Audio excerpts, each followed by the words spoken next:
It's time for Soccer Talk with FC Tucson. Good morning, Tucson, Arizona. We are live on another sun-kissed Saturday for another edition of Soccer Talk with FC Tucson. I'm your host, Joey Putrelo, here in the studio with Greg Foster of FC Tucson, Dave Ord of the Arizona Daily Star, and Ted Prezelski of the Tucson Sentinel. There's a lot of things that we're going to dive into today, a lot of hot topics that we need to go over. Rick Schantz is going to call in about 5 minutes and talk about the FC Tucson Desert Friendlies coming up. And why don't we begin our discussion with that, gentlemen? The FC Tucson Desert Friendlies are going to kick off next Saturday when the Portland Timbers are coming to play Sporting KC. 6 p.m. is when that game will kick off at Keno North Stadium. Then the following Saturday, February 7th, the San Jose Earthquakes will be in town to face the Vancouver Whitecaps. That'll be at 5 p.m. at Keno North as well. Well, first of all, we've got Sporting playing Portland again this year to kick it off in the first game on January 31st, and this is a matchup that I really enjoy. I mean, first of all, you got two teams with a recent history of a lot of success, but two teams that finished 2014 probably below expectations. Both teams went through the 2013 season and achieved a heck of a lot. Portland made a deep run in the playoffs, and Sporting Kansas City won the entire MLS Cup. Come back to 2014, Sporting ended up not going as deep into playoffs as they wanted to. Portland didn't make it to the playoffs. So these are teams for which preseason is going to be very important this year. I think they're both bringing in some refreshed rosters, and it's going to be really interesting to see how they kick off the season. And on February 7th as well, forgot to mention that it's a doubleheader, so it's not just going to be the San Jose Earthquakes against the Vancouver Whitecaps. The Portland Timbers will also be playing again, but against the Houston Dynamo, and that will kick off at 7 p.m. at Keno North as well. And I think this is just an incredible opportunity for people to get excited for the Desert Diamond Cup. You're going to see U.S. national players like Graham Zusi and Matt Besler of Sporting Kansas City. Brad Davis from Houston will be here, and Chris Wondolowski of San Jose as well. And as I mentioned, these matches are going to get everybody hyped up here in Tucson for the FC Tucson Desert Diamond Cup, the 4th annual tournament. And now let's get the journalist perspective. There's a lot of excitement going on here in Tucson as we build up to February. It's going to be a huge month, gentlemen. Oh, absolutely. I'm very excited about it. They start on Monday with the practices and having Sporting KC back. It's kind of getting the feel like the Cleveland Indians and the Diamondbacks. You know, they're becoming our traditional team, and I think that's awesome. I'm very excited to talk to the SKC coach, Peter Vermees, who's a great guy and always great to talk to, and just see some guys out on the field. You know, there's plenty of great players. As Greg mentioned, SKC has a lot of changeover, lost a lot of players, and have brought a lot more in. That'll, I'm sure, add a lot of excitement and a lot of competition to their spring, and really have the players psyched up to do the best they can from the get-go to make a great impression. Yeah, I mean, I think my clue that things were going to be totally retooled was when I saw them allow Aurelian Colin to go out, and so they're, you know, Peter Vermees is very willing to kind of change this team around. It's going to be interesting to see if that means there's going to be a change in style. I kind of doubt it, but because I think Vermees is looking for a team that can play the way he wants them to play. So, you know, that'll be our big thing, is seeing what, you know, how this game looks on Saturday, and that'll give us a lot of clues about what direction he's going. Well, I'll tell you, one of the players I'm excited to see back in the Sporting Kansas City roster is Roger Espinoza. He's been the last couple of years at Wigan in England. He's been on the Honduras national team and played extraordinarily well for that national team. He's a creative player. He's a cerebral player. He's the kind of guy who catches your eye when you're watching the game. He also is somebody who has done some very nice things while he's been in our community. The first year of the Desert Diamond Cup, when Sporting was training in Tucson, Roger accompanied some other players and coaches from Sporting Kansas City to a visit to the Juvenile Detention Center at the Pima County Juvenile Detention Center, and really gave the kids there an inspiring talk. So he comes, he plays very hard, but he also contributes to our community. So. And trivia note, because I'm here. He is, I think, the only player that has won both the FA Cup and the U.S. Open Cup. Oh, hang on a minute. Is that right? I think so.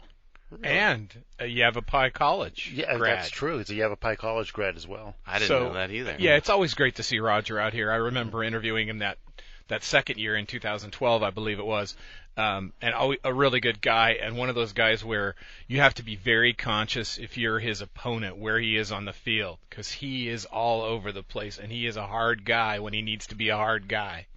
That's true. That's true. We ought to mention also with Portland, first of all, one of the things I really enjoyed about watching Portland in preseason last year is getting to know Gaston Fernandez and seeing him work up top for Portland.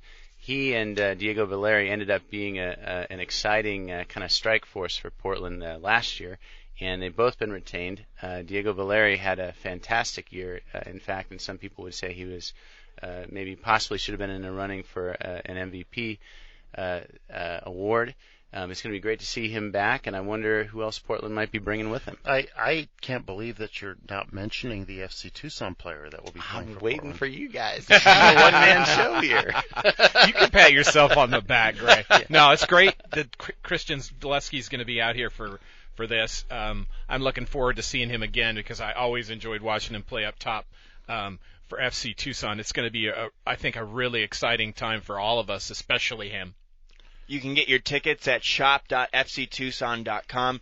Greg, I mentioned that these games are going to take place at Keno North Stadium. What's FC Tucson doing to make the stadium fan-friendly this year as opposed to last year where FC Tucson brought in one of the biggest crowds in the entire PDL and for the Desert Diamond Cup and MLS preseason in Tucson as well? We're constantly adding new features. First of all, it's really about the game on the field. And this year, the game on the field for the Desert Diamond Cup and for MLS preseason is going to involve some of the best teams in Major League Soccer and some of the brightest stars, from Clint Dempsey to Jermaine Jones, right down the list of all the U.S. men's national team players that will be competing here. You mentioned Brad Davis and DeMarcus Beasley. I hope we'll have Graham Zusi. I know that he's working through an injury right now. Matt Beasler, Chris Wondolowski. I mean, the list goes on and on. So it starts on the field. That is an exciting group of teams and players to see here. We're adding some things off the field as well. One of our favorite new additions is something that has a name that I've got to address because I don't like the name, but it's called the soccer cage. Yes. So you really, right away you say, I'm not sure I want to go near that thing. But it's it's safe, everyone. Don't worry. It's safe. Yeah, what it is really is it's our way of sort of moving street soccer forward a little bit. A lot of credit goes to John Perlman for finding this thing. We've been trying to do street soccer for a couple of years. It's been a lot of fun, but it's been hard to set up and take down, and it hasn't been maybe as easy to manage as we'd want. The soccer cage is a sort of oval-shaped, 8-foot-high cage with two small permanent goals, one on each side, and it's really designed as sort of an oval shape for 2v2 soccer. We're going to have that in the middle of the fan zone, so kids, adults, whoever can drop by, play a little 2v2 in a pickup kind of fashion. And that should be a nice attraction, especially for kids. I imagine that thing will be mobbed. So we're looking forward to having the cage. Yeah, and last week that was featured at the shootout for the Fort Lowell Park shootout. That was some of my favorite photographs coming out of the shootout, and there were a lot of them involved kids encircling the soccer cage and kids playing in it. And again, any help I can get in naming this thing, it's not like a Mad Max from Thunderdome thing. I was thinking of those. I won't Tina say Turner the name out of the there company, but during the 2002 World Cup, they had those ones with Cantona. That a particular athletic company did, and they were in cages like that. And I don't think this is like that at all. But I'm excited about seeing it, and maybe Ted will get with me, and we'll take some other people on a 2-on-2. Ted and I. Yeah, that'd be. I don't think it's fair to the other people though. Preferably, both of those people would be 5 or younger. Yeah, I think we'd have a shot then. Yeah, definitely. Let's bring on Rick Schantz. He's been on the line with us. We won't keep him any longer. Rick, how you doing this morning? Thanks for joining us. Thank you, Joe. We're doing really, really well out here. And so, what is the most exciting part about this Desert Friendlies matchups coming up, in your opinion? Well, what's really exciting, I've kind of looked forward to the night before the Super Bowl for a long time now that we get Sporting Kansas City against the Portland Timbers, and it's two of the more well-renowned franchises in the league. And as Greg said, we got quite a few national team players. Portland Timbers have drafted one of our players, Christian Prezelski, so we're super excited to see him and hopefully see him in action. And the off-the-field entertainment is definitely where FC Tucson is trying to improve and make it a fun family event. And we continue to strive to look for things that will keep the kids engaged and allow the parents and adults to really enjoy the game. We recognize that when you come down to Keno Sports Complex, you're making a night of it. We want to make sure it's worthwhile. Rick Schantz, the head coach of FC Tucson, joining us on the phone right now. Rick, Sporting Kansas City is coming into town today. What are you doing to welcome them as they head into the clubhouse? Oh, well, I can't. A lot of it we can't say. I'm just kidding. No, we're super excited. I've got one of our staffers is meeting their coaching staff at the airport, driving them up to their hotel. They're one of the more organized franchises in the league. They come in, their coaching staff comes in ahead of their team. They'll be setting up the complex to their likings this afternoon, and then we go out to dinner with them tonight. It's kind of our annual tradition, and it was something we all look forward to. And I love to sit down with Peter Vermees and pick his brain on all things soccer all the time. And we've been working hard for the last 2 weeks. The signs are up all over the locker rooms, and pay close attention to detail. That's what we have become known for. And the teams love coming and seeing the little deodorant and the toothpaste and their logos on the locker room. And many thanks to Alpha Graphics for their support and Keith Cooper. And it's phenomenal when those teams get here how excited they are to feel like they're at home. Rick, this is Ted. Sporting Kansas City is the only team to have come, I think, all years of preseason, either as a Desert Cup or just to come out here to have a residency for a while. What does FC Tucson get out of that relationship, and how has that developed so well? Well, one of the things that we can definitely say is the first year we contacted them to play against the New York Red Bulls, they came down and did it. They were trying to expand their brand and brand recognition. Omar Bravo definitely helped in our community. But since then, from day one, and Greg can attest to this, they've asked that things improve every year. And, Keno Stadium District and Pima County, as well as our efforts and many of the sponsors, it has improved every year. And that's one of the things that they keep seeing. And, they don't want to go away. Everybody keeps looking at different locations, but from what we hear around the league, these other preseason locations are often told, well, this is what FC Tucson does. This is what the city of Tucson does in Pima County. So we're kind of a trendsetter, and it's something we're really proud of. Greg often reminds us that if we're not moving forward, everybody else is catching up. So we've got that in the back of our minds all the time. Peter, he loves to his preseason. He loves to get the guys out on the fields and spend a lot of time with them, and have the locker room and the nice hotels, and I think it's something that's like the perfect training environment for many of these MLS teams. Hey, Rick, what the heck goes on at training? Maybe you could explain a little bit about what Sporting's doing down here, because really, although they want to expand their market reach and although they enjoy the facilities and things here, what they have a purpose. They're trying to get ready for preseason. They're trying to select their squad. What happens day to day with Sporting when they're here? Well, it's always twofold. When you get to that level, you know who your best 11 to 15 players are. But you've brought 35 to 38 players to Tucson. So the trick is, you've drafted these new young guys, you've signed, you've had some new acquisitions, and they're looking to get the first 10 or 11 fit, get them ready, and so that they can play a 90-minute game in the next 6 weeks. And you do it You don't do it all in one day. It takes time. So they do things very methodically. They start off, they'll split the groups up, and one group will be starting to work on their fitness and their strength and their core work. The other group is going to get pushed and challenged a little bit because they need to make fast decisions. That's one of the things that all the MLS coaches tell me is they've really got about only 2 to 3 weeks to cut that roster down. And you've got to decide of those remaining 16 to 17 players, who's going to stay on the roster come opening day. The great thing about MLS is now they've got a lot of USL Pro franchises. They're establishing kind of a clear reserve league / second division. So many of these players are not going to just kind of wander off into the abyss of minor league soccer. They're going to stay in the organization. So that's what they're spending most of their time: player identification and getting the first team ready to play. That's Rick Schantz, the head coach of FC Tucson, joining us now via the phone. Rick, thank you so much for talking to us this morning. Yeah, thank you guys. So we're really looking forward to it. It's fun to have a lot of these people in town that become friends, and they really love our community. So hopefully everyone comes out to support them. All right, so once again, that's Rick Schantz, the head coach of FC Tucson.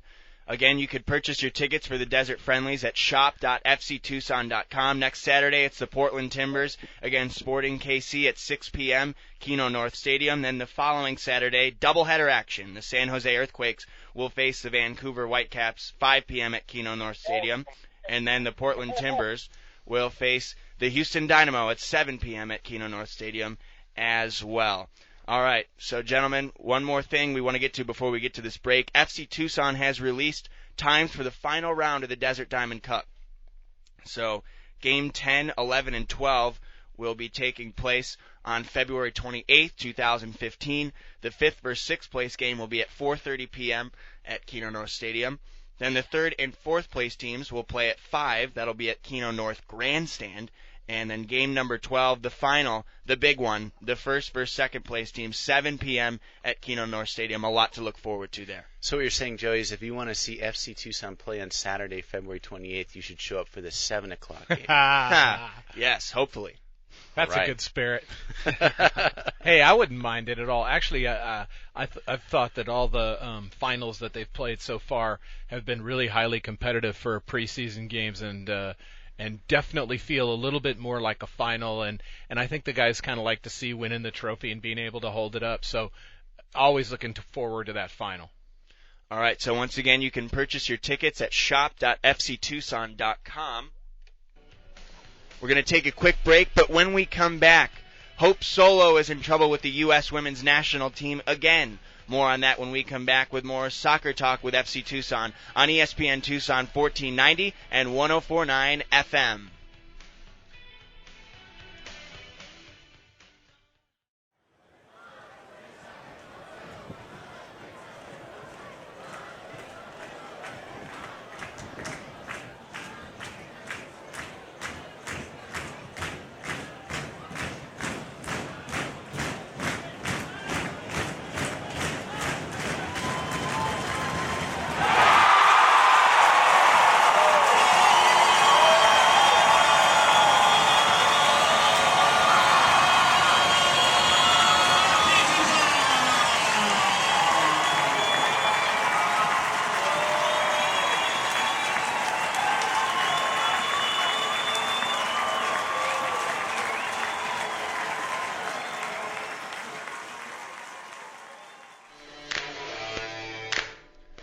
Welcome back to the show. Joey Putrelo here with Greg Foster of FC Tucson, Dave Ord of the Arizona Daily Star, and Ted Prezelski. He works for the Tucson Sentinel. We just talked to Rick Schantz about the Desert Friendlies coming up next week. Purchase your tickets right now at shop.fctucson.com. Now let's get to one of the hottest topics going around soccer right now. Hope Solo has been suspended from the USWNT. A 30-day suspension was given by the head coach of the team, Jill Ellis, and this resulted from an incident that happened during training camp in Carson, California.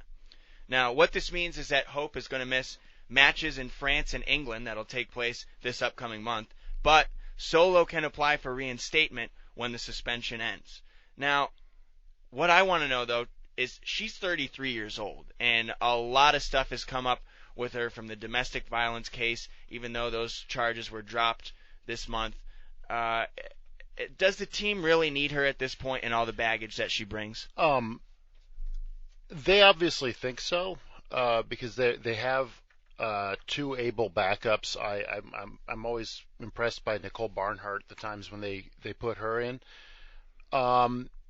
But I think that there's also just they want to kind of keep the team together, and it's always very important, especially when you're talking about a goalkeeper, for the cohesiveness on the back line.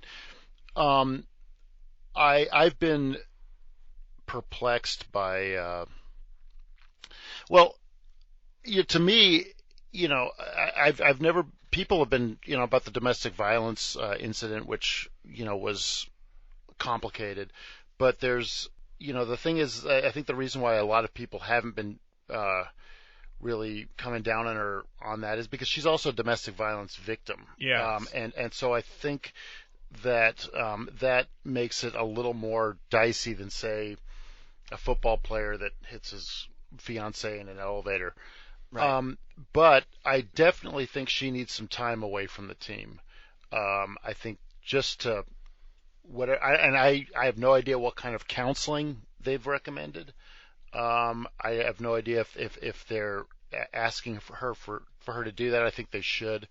But the thing to remember is this isn't the first time she's been a problem for the team. At the Olympics in China, there was an incident that made it so she couldn't play the final. And that one actually points out something else. I mean, you talked about age. I mean, if anybody would know that age doesn't affect goalkeepers as much, it's Hope Solo, because she got replaced by Brianna Scurry, who I think was older than Hope Solo is right now when she came into that game. So. Yeah, goalkeepers certainly can last, as we've seen in men's, even to their 40s, which Edwin van der Sar did, and still was a very good goalkeeper even when he decided to retire. I think the U.S. handled it well this time. I think it definitely was due a suspension for sure. And I think the one problem you have with this is you don't want to, at this point, you're just months away from your most important event every 4 years, to have to change to somebody at that point when you only have a handful of games, all of them exhibitions you're going to be playing. So as Ted said, it is dicey. I think they went the right route, though. Hopefully she will get some more counseling and figure things out and come back more appreciative of how much the Federation and her players want her to succeed, and not become one of those, as we've seen, spiral out of control stars, not so much in soccer but more in other sports, where they never really recover from this downward spiral they have. She's the best goalkeeper in the world. I mean, arguably, yeah. The German keeper's a great keeper too, but how are you not going to want somebody like that on your team? So hopefully the suspension will maybe readjust her head into how she needs to be strictly about the game right now, not about all the other things, the flotsam and jetsam that are going around that kind of entice players to be maybe a little bit less of a good citizen than anybody else. And she needs to focus on her game, and maybe this will get her back in that rate. But as Ted said, there are a couple of good goalkeepers behind her, but boy, I would hate to see them not playing without her right now, because she's an excellent player. Well, one of the things, in my former career, I did a lot of criminal defense work, and often your client, unfortunately, ends up convicted and sentenced, and you have to help them through the sentencing phase and ask them to sort of do an allocution and then take responsibility for what happened. You can sometimes tell how your client's going to do going forward after the case by what they're willing to say to a judge. And the statement that Hope Solo released after this recent arrest gave me some hope. It seems like she's kind of put her finger on the problem. She said she needs to step away and decompress. She was given a 30-day suspension by the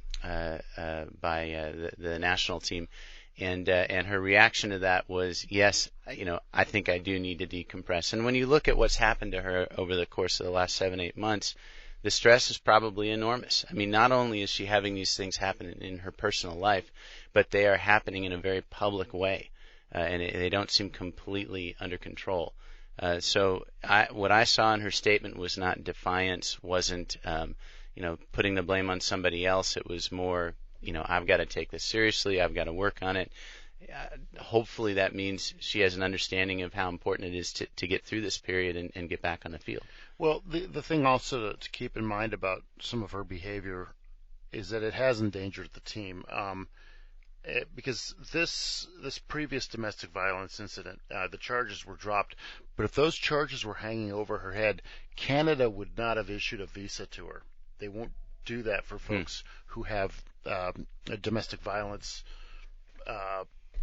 charge hanging over their head. So she wouldn't have even been able to go to Canada. And so, and I think even this incident, because it involved the vehicle for the team, this was in the team van, and it's starting to affect actually what's going on the team, and I think that may have more to do with why they took action than anything else.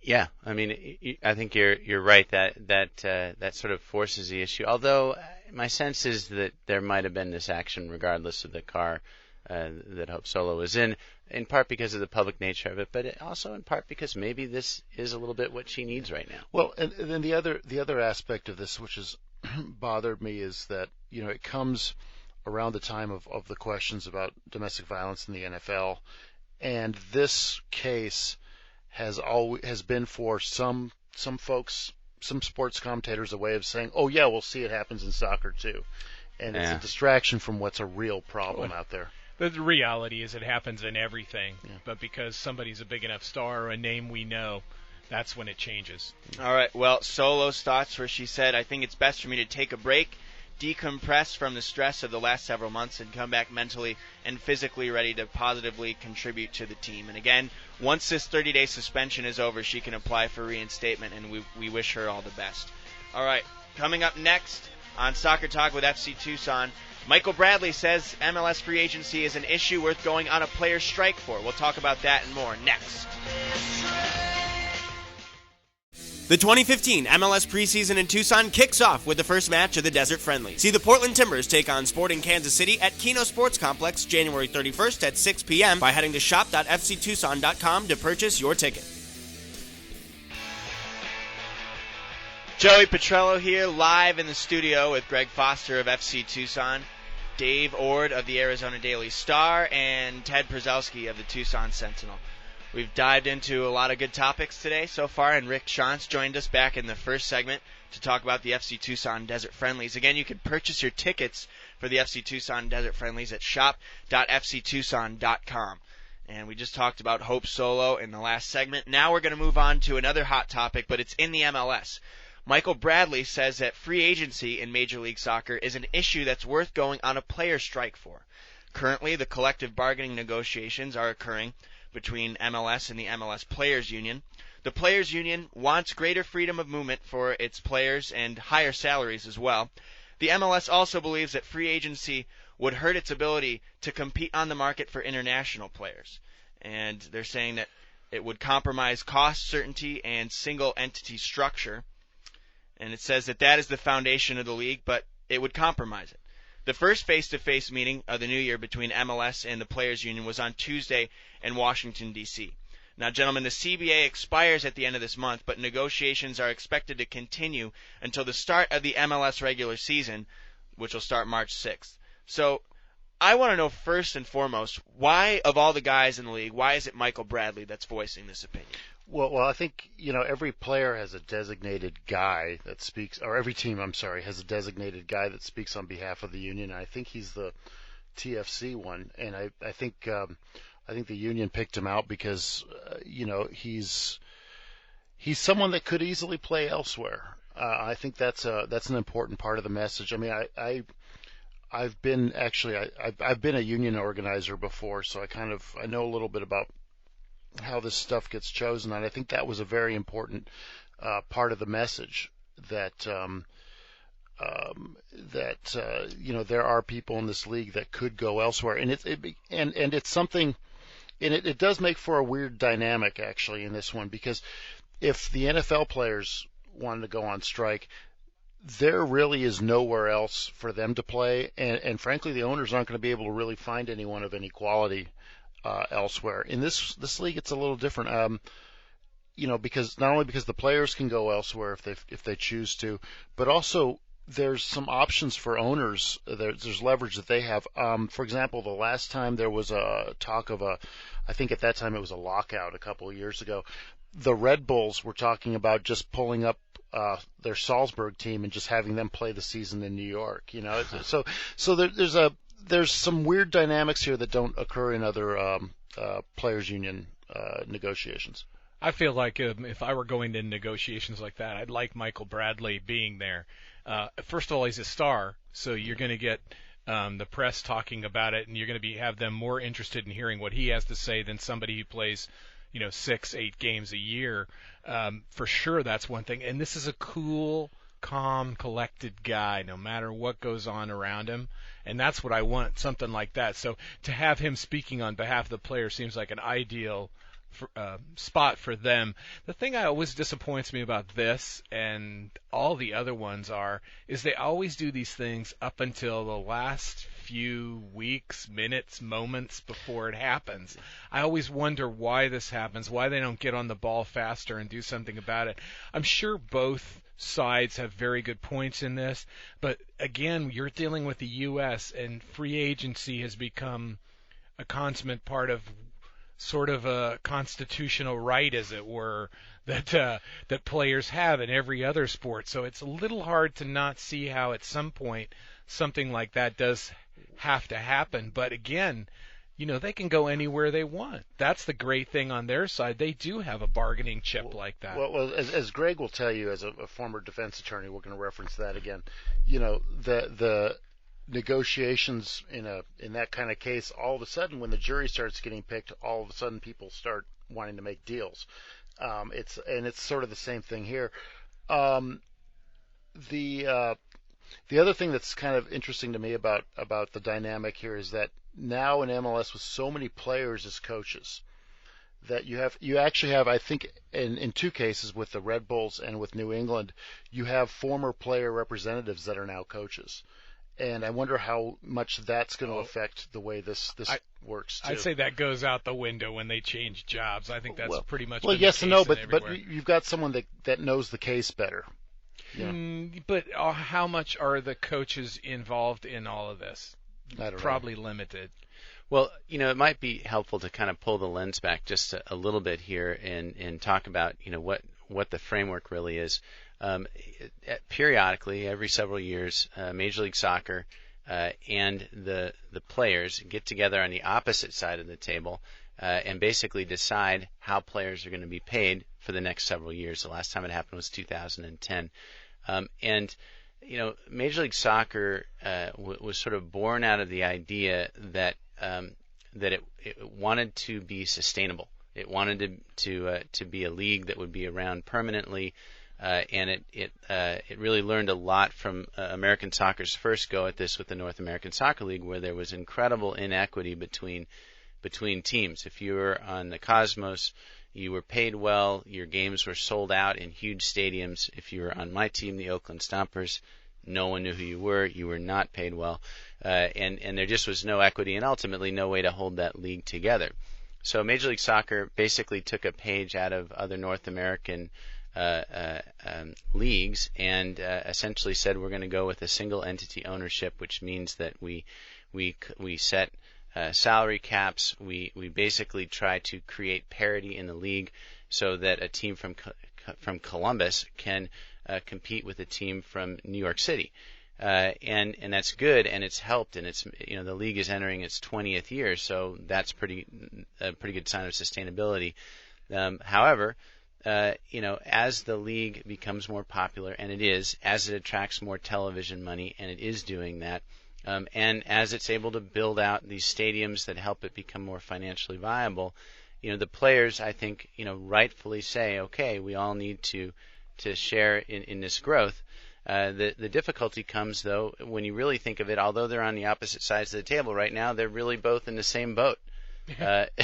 And so, talk of a strike is a way for the players to express that they want a better position this time.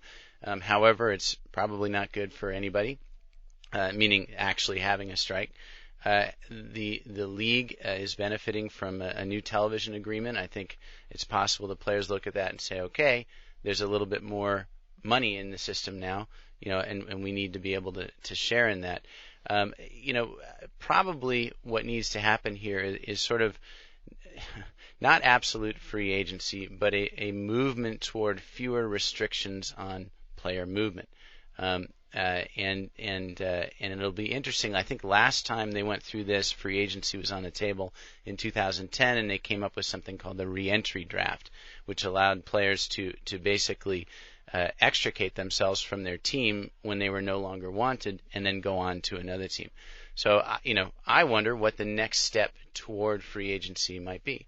Well, yeah, I mean, you're right. I mean, how do you do free agency with the kind of the single entity model that MLS has? And I know that sort of the player acquisition rules for MLS are sometimes opaque, and they get a lot of criticism from a lot of folks.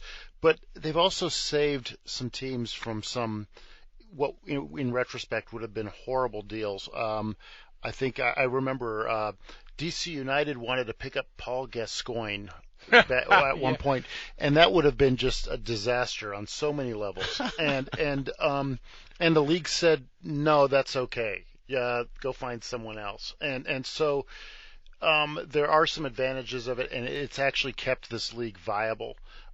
Is there a point at which that the league doesn't need that anymore? And also, does I hate to bring it up because of who brings this one up. Does promotion and relegation become part of that discussion? But that's one of the things, Bradley, and I haven't heard anybody say what they really want. It'd be interesting to know where the players want to go with this. Well, what do they want? Do they want that things like promotion and relegation? The union says that they want greater freedom, whatever that means. Exactly. And then that's higher salaries. Ambiguous, kind of. Well, who doesn't? I do. Ted, how about you? Do you want a higher salary? I want a higher more salary freedom? and some more freedom. I understand their point, but like Greg is saying, what is it that they want to do? Obviously, they have to meet somewhere in the middle and figure that out. But that's really, to me, what I'm most curious about is what do they really want? Yes, they have the ambiguous, we want more, and they deserve more of the pie, I think, because this is a league that's doing that. The one thing I always worry about this is whenever you have these in any sport, there's a souring time for people. Sometimes you lose people. Sometimes people don't have the same kind of joie de vivre for the game that they had or for the league that they had. And this is a time in MLS's history that they can't really go through that right now. Now, as I mentioned, the CBA expires at the end of this month, but negotiations are expected to continue all the way until the start of the MLS regular season, March 6th. Do you guys really believe that, or is the deal going to come soon? Is it really going to take all the way to the beginning of the regular season? It might, actually, because, I mean, that's the way these things work. Yeah. I mean people, the sort of the run-up to that end period is people trying to get themselves in a good position to get a good deal in that end period, because both of these guys need a deal done. And so it's going to be... Yeah, it's going to go pretty far down on the clock there. I would agree with Ted, absolutely. I mean, I think history will tell us we probably can't remember one where it was done months beforehand or a year beforehand. It's pretty much always right down to the end, and there's always that worry everybody has, will the season start and so forth. Well, we know the players' union has thugs. I mean, we've got Aurelian Colin and stuff. But I don't like where this is going. But does the league have Pinkertons? That's what I'm wondering, That's a little too obtuse. What do you mean? The Pinkertons, they would always be called out to bus strikes, man. Oh, God. Yeah. 298-1490 is the number. We'd love to hear your thoughts on this topic, but let's move on right now.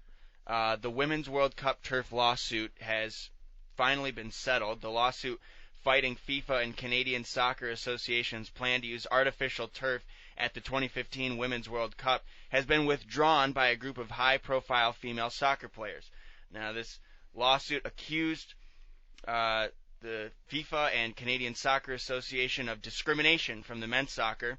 The tournament organizations refused to negotiate or compromise. Players were even denied expedited hearing on the case. And so now Abby Wambach even released a statement. She said, "I am hopeful that the players' willingness to contest the unequal playing fields and the tremendous public support we received during the effort marks the start of even greater activism to ensure fair treatment when it comes to women's sports." So now, Greg, you're the lawyer here. What are your thoughts on this, and what's going forward with this situation?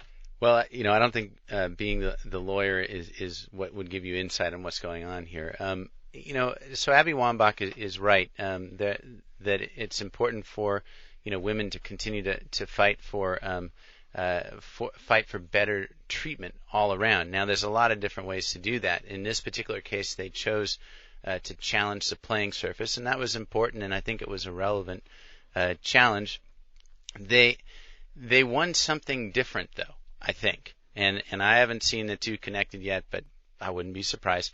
The women, the pay for the players during the Women's World Cup has been increased since the lawsuit was filed and before the women decided to withdraw their case. We wondered sort of out loud a few months ago about if FIFA was just going to tell Abby Wambach, we are not changing the surface.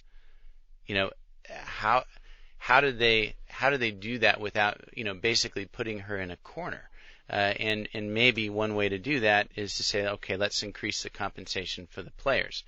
It may not be a directly linear solution, but it does feel like a FIFA type solution. Yeah, I would agree with you on that. I think you look at it two different ways. Did the players get what they want on the surface? No. Did they get maybe what they wanted beneath? Yes. They got what Greg's talking about, an increase in money, and they got their voice out there, and they got to show people, listen, we're a significant part of this game, and we can in some way affect it. Maybe FIFA didn't change anything, but FIFA did come and check out things, and FIFA did have to answer to those questions that they had about it. So I think on the long run, what Abby said was perfectly exactly what you would have wanted out of the deal. You just want a better voice. You want a chance to affect the game that you play in. And so well done to her and them for doing that. And I think that'll help them in the long run, as she says. Yeah. I mean, because what Abby Wambach was fighting here, and all the women that signed on with her too, I mean, they deserve a lot of credit for this as well, was kind of a long-term sexism inside FIFA. There's an incident that Grant Wall wrote about back in September where Abby Wambach showed up to get the Player of the Year award with her wife, and Sepp came up to her and said, "Oh, hi, Marta, how are you doing?" Sepp Blatter's given Marta 5 awards, presented them in person, and could not recognize that this was not Marta. I mean, that's the level of respect that these guys give, I mean, which is none.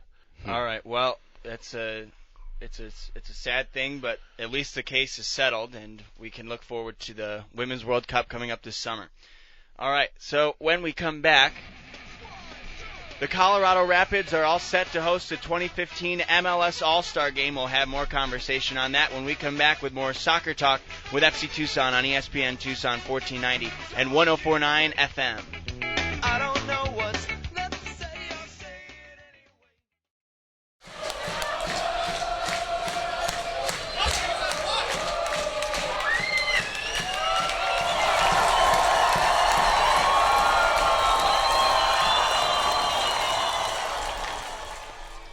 All right, it's time to wrap up the show here. I'm Joey Putrelo with Greg Foster of FC Tucson, Ted Prezelski of the Tucson Sentinel, and now we have Dave Ord here from the Arizona Daily Star, and Dave is going to start his coverage of the MLS preseason for the Star on Monday. Dave, why don't you tell us more about that? Well, I am super excited about this. Not only are we going to have stories like we've always had, but I'm going to be doing a lot of social media stuff. I've got a Facebook page and a Twitter page. They're both Dave TU Soccer, meaning to soccer, your soccer, soccer for everybody. It's Tucson.com United. That's what we're calling it. We're very excited about the whole thing. We're going to have reports. I'm going to have something that's called 90 Minutes in Preseason Paradise, where I spend 90 minutes telling you what's going on that day in practice, and we'll do it just like a match tracker, where we're going to start out with right at the kickoff and then give a few comments every few minutes all the way into the 90 minutes, and then we'll have some extra time things for folks, videos and slideshows on Tucson.com. I'm super excited about it, and we'll also have you can have your questions sent to me on hashtag AskOrd, AskOrd, and believe it or not, nobody has Ask Ord, so we've got that one, and we're ready to roll. Awesome. Let me just weigh in here for a second. One of the facts we like to cite on our show often is that when the Sports Business Journal did a survey of communities across the country and their level of interest in Major League Soccer, there were 40 large communities surveyed. Tucson came in tied for 11th out of 40, and it was above many communities that already have Major League Soccer teams, and happily, Phoenix came in 38th out of 40. Now, a big part of the reason for that is the coverage that Dave Ord does at the Arizona Daily Star and that Ted Prezelski does in 2 blogs and with the Tucson Sentinel. We're going to be talking about Ted's coverage coming up later. For right now, I just want to point out how important it is that the Arizona Daily Star has committed to additional soccer coverage this year. There's an audience out there hungry for this kind of coverage. It's great for the growth of the game. Without this kind of coverage, it's very hard to know how we could help connect Major League Soccer and soccer with the wider Tucson community. And at least from FC Tucson's perspective, we greatly appreciate the fact that the Star will be covering this, and they couldn't have a better man for the job than Dave Ord. Oh, well, thank you very much. I started out kind of like you guys did with curious hopes in 2011 about how this whole thing would go. And you said a little earlier in the show, you used the word trendsetter, Greg. And really, how many things in Tucson can we say are trendsetters in the nation? And I think soccer, and specifically the MLS preseason, is the trendsetter. And I'd like to see us keep going. I'd like to see SKC come back as many years as the Indians and the Diamondbacks and the Rockies did. All right, well, thank you, Dave. We're looking forward to that coverage, which will start on Monday for the Arizona Daily Star. Again, follow Dave on Twitter and like his Facebook page, Dave TU Soccer, TUSOCCER. I can spell. All right. I'm not sure that really is a word that can be spelled, but well done. Thank you. Let's move on to this final topic here. The Colorado Rapids are going to host the 2015 MLS All-Star Game. It'll be at Dick's Sporting Goods Park, Commerce City, Colorado, on July 29th, 7 p.m. Mountain Time. So the MLS All-Stars are going to face a prestigious international club. It's yet to be announced yet. This will be the second time that this event will be hosted in Commerce City. In 2007, when it was hosted in Colorado, the MLS defeated Celtic FC 2-0. Now, the Rapids are one of the MLS original teams, and head coach Pablo Mastriani he's going to coach the All-Stars, and you can see him at the Desert Diamond Cup. With his new mustache. His new mustache. Yes. It is quite a mustache. Yeah. So you can see Mastriani and his new mustache in February when the Rapids are here. Guys, I'm really excited about the All-Star Game being in Colorado because during the summertime, I lived there last summer. It is a beautiful atmosphere during the summer, and I think as one of the original teams of the MLS, with all that history there that they have, it's a perfect setting. Well, first of all, we're thrilled to have Colorado back again for our Major League Soccer preseason. This is great for them. This is a real shot in the arm to get the MLS All-Star Game, just as Portland last year. The All-Star Game has become something to look forward to during the season. Much like baseball's great All-Star Game.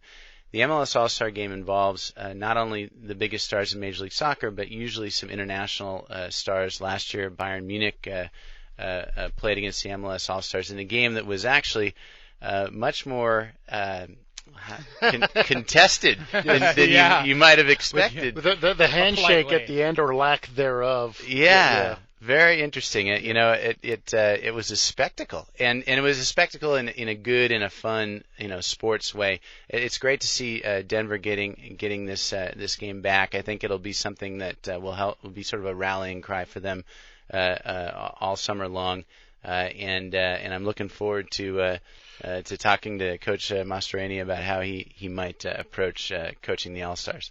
Well, one of the things I really like about it is it seems to me that this game has gained a popularity and an interest it hasn't had over the years, whereas with the other sports, the All-Star games have kind of gone the opposite way. They started to become less interested. The stars don't often play in it, and that's what I really like about this. Not only is it a whole nother team from another country coming to play, but it's really getting together all the best guys. Well, Colorado's got ties to Arsenal, and but if Arsenal plays, how will they come in fourth? Bada boom. I'd like to hear Wenger's comments on North American soccer, too. All right, well, great show, gentlemen. We'll be here next week again, same time, same place in the studio. Thanks again to Rick Schantz for calling in earlier. Again, purchase your tickets at shop.fctucson.com for the Desert Friendlies, and join the Cactus Pricks at the cleanup tomorrow on Ajo Boulevard from 9 a.m. to 1 p.m. Again, this is Soccer Talk with FC Tucson. For Greg Foster, Dave Ord, and Ted Prezelski, I'm Joey Putrelo. We'll see you next week.